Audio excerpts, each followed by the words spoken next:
Hi everyone, this is Sonia from An Enthusiastic Reader. Yesterday I spent a good chunk of time filming a tag video. I have like 20-25 minutes of footage of me just kind of blathering on about the tag, and I was going to edit it today and put it together, and I just decided forget it. I don't think what I had to say was really that great, so instead we're just doing a book chat, and I'm going to just go off the cuff, off the top of my head. It seems like the right time in our lives to just wing it, and so that's what's going to happen in this video.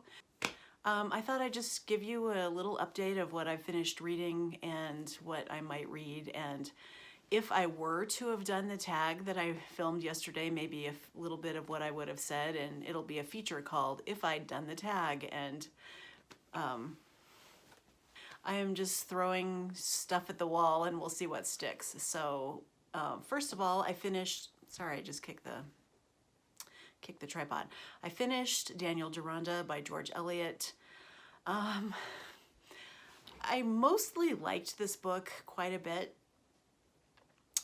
If you don't know what the premise is, there are two main characters. There's Daniel Deronda, the title character, and then there's a character named Gwendolyn. I don't remember her last name. And Gwendolyn is this kind of very impetuous, very self-satisfied, full of herself young woman who doesn't really want to, she's seen her mother in bad marriages and she doesn't really want to follow in her mother's footsteps.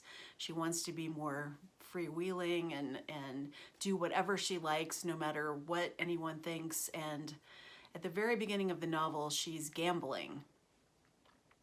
And then she catches the eye of this man that's watching her, and it turns out to be Daniel Deronda. And she feels in him, and this is all at the very beginning of the novel, I'm really not spoiling anything, she feels this contempt or judgment that he might be placing on her for being so frivolous. And when that happens, it kind of switches something in her brain. And then she finds out that her family is ruined, and she is going to have to be a governess, and she doesn't want to do that. And it turns out that there had been someone pursuing her for marriage, and that she hadn't been sure of him at all and didn't really want to marry him, but he's starting to look a lot better because he's rich and her family will be taken care of. And she kind of feels that her taking care of her family is on her shoulders, and so she pursues the marriage with this very scary and malevolent character named Mallinger Grandcourt. And I'm not going to spoil what happens in the book, but he's very scary. He has a dark past, and she knows about some of his past and yet marries him anyway. And so she's got this, and all she wants is Daniel Deronda to steer her in the right direction. Meanwhile, Daniel, who is a man who does not know who his family is, he doesn't know who his parents are, he thinks he might know who his father is, but it's never said, is kind of the moral center of the book. And he happens to rescue this girl who is planning to drown herself. Oh, sorry. He rescues this girl who is planning to drown herself, and then he gets very enmeshed in her life and starts feelings about his own heritage, his religion. He meets a man who, it's a very kind of a mystical connection that the two of them have. So all of these things are happening throughout the novel. I was very compelled to find out what was happening with Gwendolyn the entire time. And I wanted to know about Daniel as well, although there are many chapters where they're going into this theological discussion about Judaism and Christianity that, I don't know if you've ever read a Charles Dickens novel where a blowhard old man character will talk about economics and banking ad nauseum for page after page after page, and you just want to throttle the book and say, stop talking about financial encumbrance and talk about the characters. And that's kind of how I felt in Daniel Deronda. Now, it's probably because of my own ignorance. I don't understand all of the religious history. I don't. I know basically nothing about religious history other than just very surface information. So I did find myself getting pretty impatient with some of these long meandering speeches that some of these characters were making about Israel, and which I, you know, was there an Israel? Is this just a reference? There wasn't a country. Clearly, I am not suited. My knowledge base is not suited for this book, but the rest of it, I could kind of see past that and keep moving forward. And I got to the end, and all in all, it was pretty satisfying. So I gave it 3.5 stars. Middlemarch to me was much more satisfying, if that's any hint to you that I do like George Eliot, and I think I probably should have read Daniel Deronda as a buddy read with somebody who knows more than I do, and I might have appreciated it a bit more. But anyway, I didn't, and now it's behind me, and I'm moving on. The other book I finished was Lost in the City by Edward P. Jones. I did this as a buddy read with Sean. We've started in February for Black History Month, and it's taken us almost 2 months to read the book, and it was really satisfying. We read 2 stories a week and checked in with each other, and what I loved about these stories is that each story has its own set of really distinct characters and circumstance, but there's an overarching feeling of decline in the city of Washington from the beginning to the end. And I think that was part of his purpose, is that throughout the time period, what was kind of a middle-class Black existence for African-American families, as the city kind of falls apart and becomes more poor and more dilapidated, you kind of feel that decline in the stories as well. But there are all different kinds of people in these stories. There's a criminal, there is a murderer, but there are also just people who raise their kids and go to church and have feuds with people in their church group. And there's a girl whose parents have died, and she's kind of going from couch to couch trying to find her place in the world, and her friend dies. And I mean, all of these things happen, but you get to see inside the heads of all of the characters. Edward P. Jones is a master at capturing the psychology of connection. And so anyway, I'm gushing on and on about it, but it was a great story collection. So if you're looking for something like that, I would definitely pick it up. And particularly if you've read The Known World and you know you like his writing style, this is a sure winner. So I started a romance novel. I was led to do it by listening to Doris and Heidi talk about this romance series called, I think it's The Ravenels, and I'm reading the first book in the Ravenel series.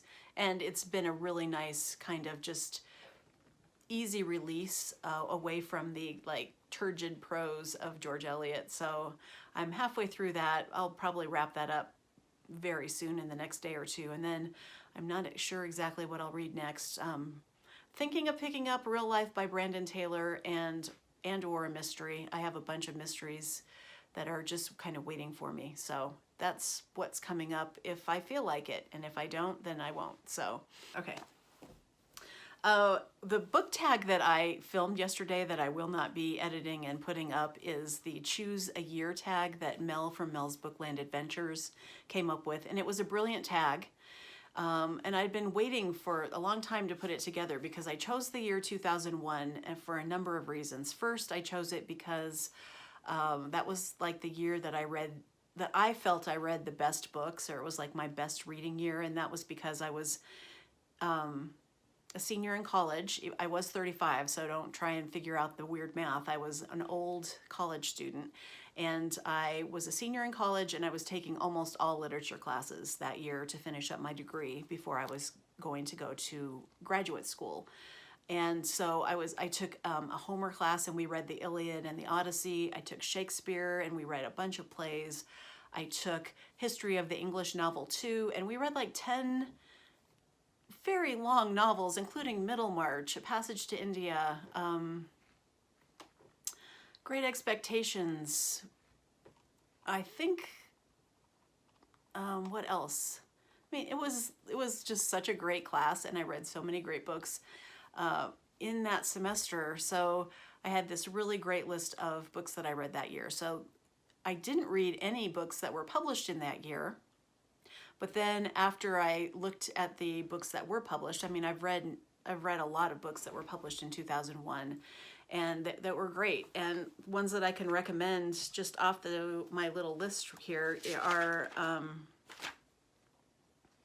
Look at Me by Jennifer Egan, Atonement by Ian McEwan, Mystic River by Dennis Lehane, Edinburg by Alexander Chee, Austerlitz by W.G. Sebald, that's one of my favorites. Strange Weather in Tokyo was written in 2001. I did not know that, and I just read that last year. But so, I mean, over the years, I've read a lot of books from 2001. So it was a banner year, and also the corrections came out that year. Obviously, I know how controversial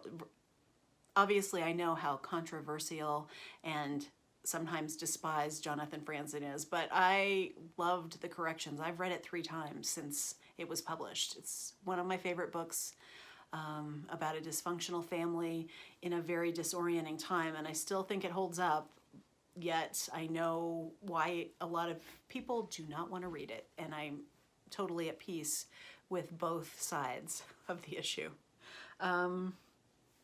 I'm also inspired to read a few books that I haven't read yet. The Other Boleyn Girl by Philippa Gregory came out that year. Bel Canto by Ann Patchett came out that year.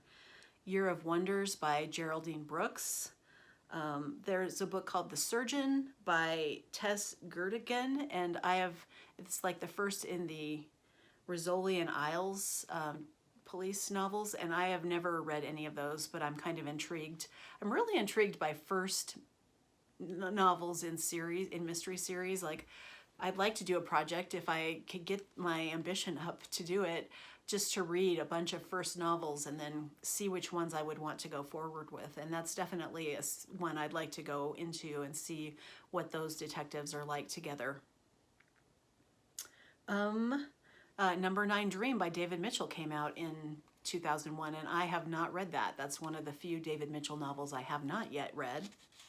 So the other part of that tag was talking about what happens when you write when there's a calamity happening, and so many people were publishing novels when September 11th happened, and just thinking about the current day and seeing novels coming out now that are not going to get the kind of promotion and book tours and boost that they need for sales because they came out when we're having a worldwide pandemic. Made me think of those two things linked in my head. So it was, I like the connections. I'm thinking about authors all the time who are trying to write and publish and having a hard time. And anything we can do as a book community by supporting independent bookstores and supporting those authors, I think makes the world a better place when we desperately need the world to be a better place, right?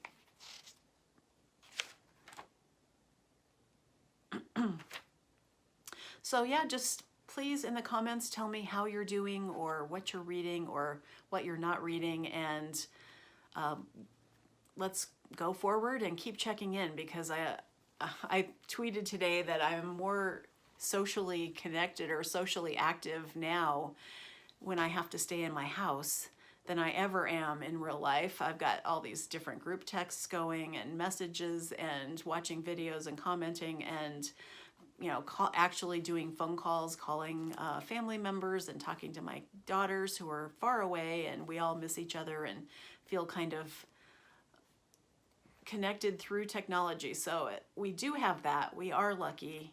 So far, we're very lucky that no one in our family is ill, and we're trying to keep it that way. So I hope you're all well and safe, and please, let's keep talking, and I'll find your videos and talk to you soon. Bye.